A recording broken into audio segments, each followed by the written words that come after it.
Hello student, स्वागत है आप सभी का आरवी ट्यूशन क्लासेस के यूट्यूब प्लेटफॉर्म पर। दोस्तों, आज की इस वीडियो में हम इलेक्ट्रीशियन ट्रेड थ्योरी का चैप्टर नंबर 4 जो कि आपका है मौलिक विद्युत एवं वैद्युतिक पदार्थ। आज की इस वीडियो में इस चैप्टर का वीडियो नंबर 4 होने वाला है। जैसा कि आप जानते हो, इससे पहले मैंने आपको 3 वीडियोस प्रोवाइड किए थे एंड अगर आपने वो वीडियोस को नहीं देखा है तो आप कैसे देख पाएंगे। चैनल पर जाएंगे तो आपको प्लेलिस्ट मिल जाएगी, वहाँ से जाकर आप उन सभी वीडियोस को देख पाएंगे जो कि आपसे मिस हो गई थी।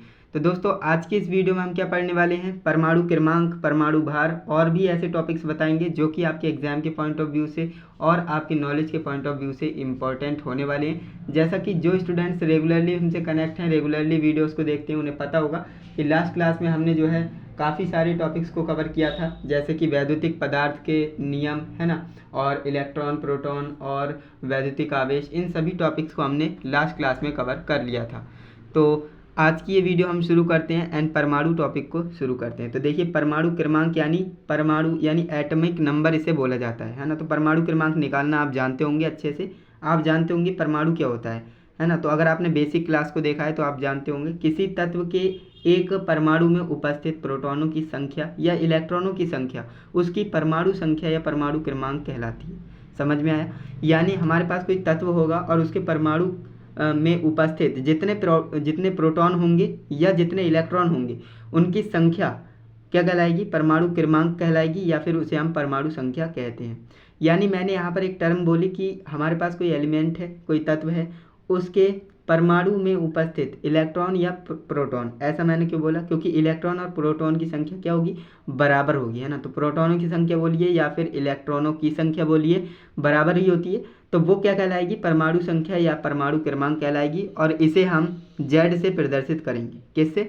Z से इसे प्रदर्शित किया जाता है। तो Z बराबर इलेक्ट्रॉनों की संख्या बोलिए या फिर Z बराबर प्रोटॉनों की संख्या बोलिए, क्योंकि ये दोनों तो आपस में बराबर ही है ना। तो बिल्कुल ये टॉपिक आपको अच्छे से क्लियर हो गया होगा, जो कि ज़्यादा भारी टॉपिक था नहीं, मैंने आपको बता दिया। नॉर्मल सी परिभाषा है। अगर आपसे कोई पूछता है परमाणु क्रमांक की परिभाषा क्या होती है, तो आप सिंपल सा आंसर देंगे, किसी तत्व में उपस्थित प्रोटॉनों की संख्या या इलेक्ट्रॉनों की संख्या को हम क्या कहते हैं, परमाणु क्रमांक कहते हैं। Simple as that, okay. And इसके बाद हम आगे बढ़ते हैं। नेक्स्ट आपका है परमाणु भार यानी एटॉमिक वेट। एटॉमिक वेट किसे कहते हैं, तो ये भी आपने पढ़ रखा होगा। किसी तत्व के एक परमाणु के नाभिक में उपस्थित प्रोटॉनों तथा न्यूट्रॉनों की कुल संख्या है ना, उसका परमाणु भार कहलाती है। यानी मैंने क्या बोला, परमाणु और जो आपका परमाणु है उसमें प्रोटॉन होंगे और न्यूट्रॉन होंगे, है ना। तो प्रोटॉनों की संख्या और न्यूट्रॉनों की संख्या को जोड़ देंगे तो वो हमारी क्या आ जाएगी, परमाणु भार आ जाएगा, जिसे हम द्रव्यमान संख्या भी कहते हैं। तो परमाणु भार कहिए या फिर द्रव्यमान संख्या कहिए, बात एक ही है।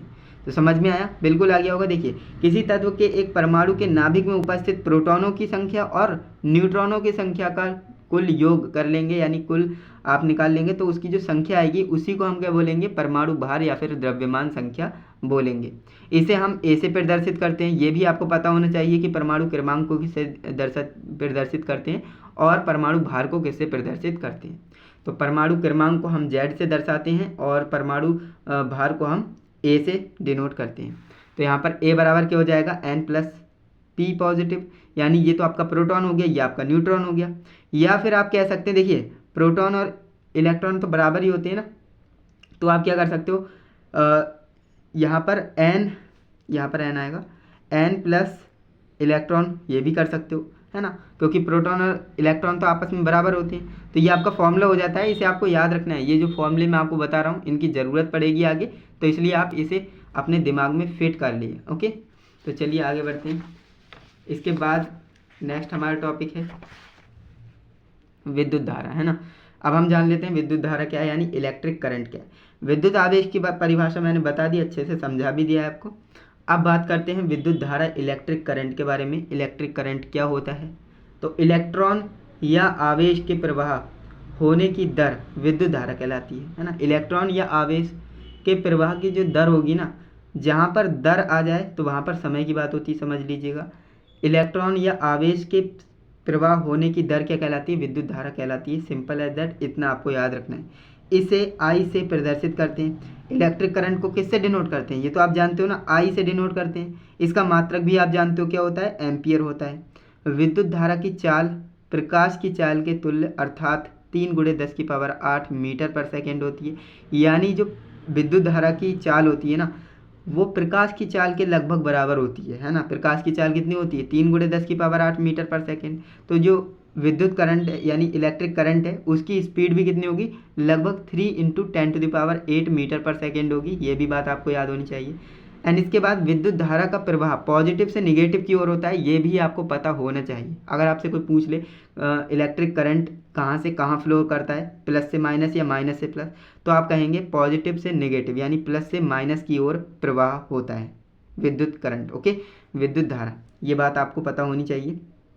और अगर एसी के टर्म बोलेगा तो आप कहेंगे फेज से जाता है और न्यूट्रल से आता है ना। ये आपका करंट जो फ्लो होता है वो इस तरह से होता है, फेज से जाएगा और न्यूट्रल रिटर्न पाथ प्रोवाइड करता है ना।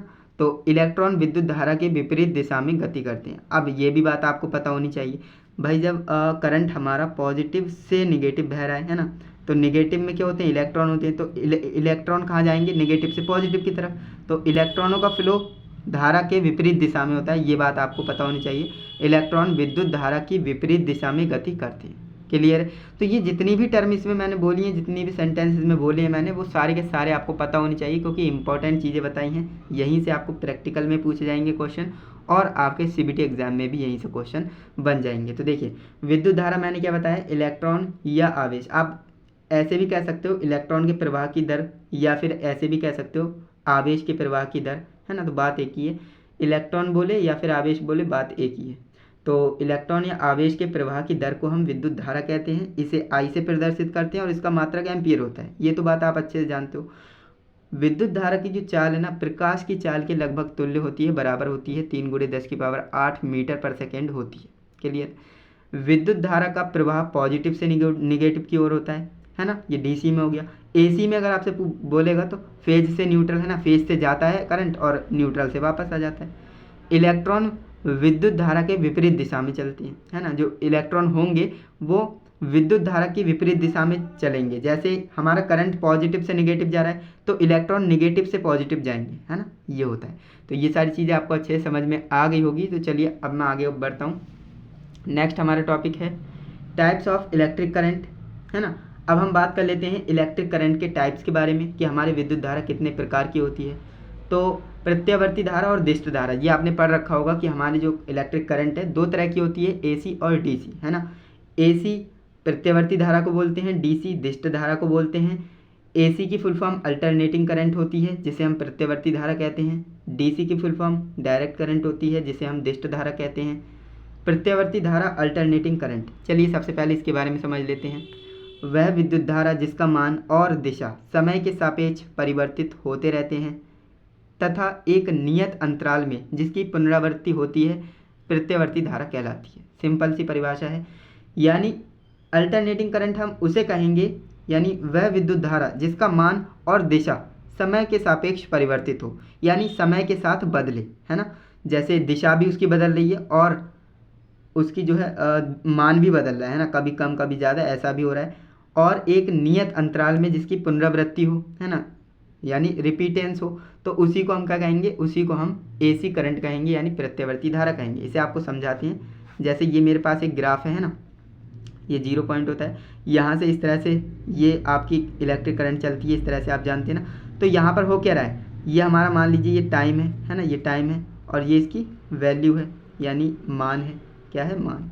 अब देखिए यहाँ पर ये 0 था, है ना। अब धीरे धीरे ये बढ़ रहा है, यानी मान में वृद्धि हो रही है और टाइम भी बढ़ रहा है ना। यह यानी कि समय के सापेक्ष इसका क्या हो रहा है? इसके मान में वृद्धि हो रही है, कमी हो रही है ना। और ये रिपीटेंस भी हो रहा है, जैसे यहाँ से यहाँ गया, फिर यहाँ से ये आपकी एक साइकिल हो गई, फिर से साइकिल रिपीट होगी, है ना, फिर से साइकिल रिपीट होगी। इस तरह से साइकिल बार बार रिपीट होती रहेगी। तो ये आपका क्या है? ये आपका एसी करंट होता है ना, जिसमें समय के सापेक्ष मान में परिवर्तन हो और एक नियत समय अंतराल में पुनरावृत्ति भी हो, तो उसे हम एसी करंट कहते हैं। क्या कहते हैं? एसी करंट कहते हैं, अल्टरनेटिंग करंट कहते हैं। समझ में आ गया?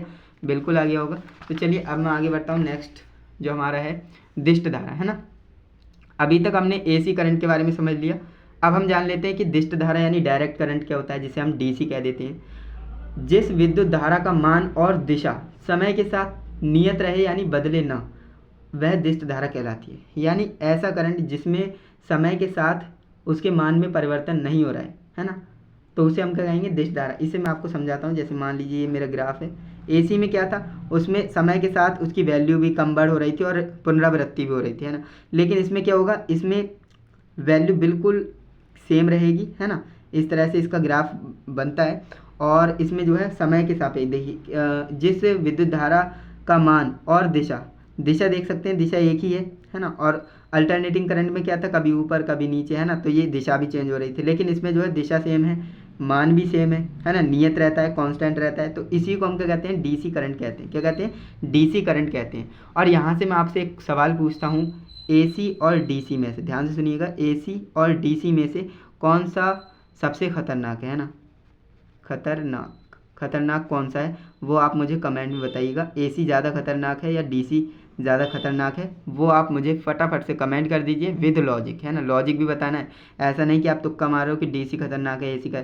आपको लॉजिक बताना है कि ऐसा क्यों है ना। तो वो आप मुझे कमेंट में ज़रूर बताइएगा। जिसका भी सही आंसर होगा वो मैं पिन कर दूंगा। ओके, तो AC और DC का मामला आपको समझ में आ गया, बिल्कुल आ गया होगा। चलिए आगे बढ़ते हैं।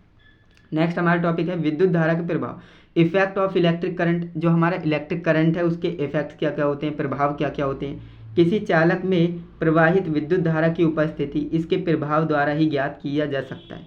यानी किसी चालक में प्रवाहित विद्युत धारा की उपस्थिति इसके प्रभावों के द्वारा ही हम बता सकते हैं, क्योंकि विद्युत धारा को प्रत्यक्ष रूप से देखा तो नहीं जा सकता। ऐसा तो है नहीं कि आप इलेक्ट्रिक करंट को देख सकते हैं, किसी ने भी इलेक्ट्रिक करंट को नहीं देखा है। और हम जो है इसके इफेक्ट के तौर पर ही आप बता सकते हैं कि विद्युत धारा के प्रभाव के आधार पर ही हम बता सकते हैं, है ना। तो यही बोल रहा है कि किसी चालक में प्रवाहित विद्युत धारा की उपस्थिति हम जो है उसके प्रभावों के द्वारा ही बता सकते हैं, क्योंकि हम विद्युत धारा को प्रत्यक्ष रूप से नहीं देख सकते, है ना। विद्युत धारा के प्रभाव निम्नलिखित होते हैं। अब कौन कौन से प्रभाव दिखाता है, इफेक्ट कौन कौन से होते हैं इलेक्ट्रिक करंट के।